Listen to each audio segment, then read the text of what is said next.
Hello everyone, this video introduces the replace function in the field calculator. The replace function is used to replace strings, where the provided string or array of strings is replaced by another string or array of strings. The syntax is replace, string, before, after string, the input string. Before, the string or array of strings to replace. After, the string or array of strings to use as a replacement. For example, let's replace all instances of the letter B with the letter Y in the string field. Create a new field named result to store the transformed string.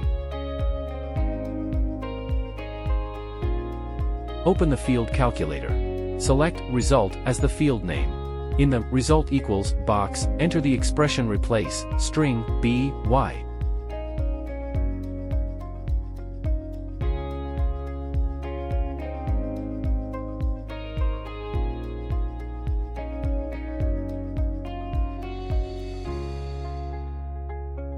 Finally, click Apply.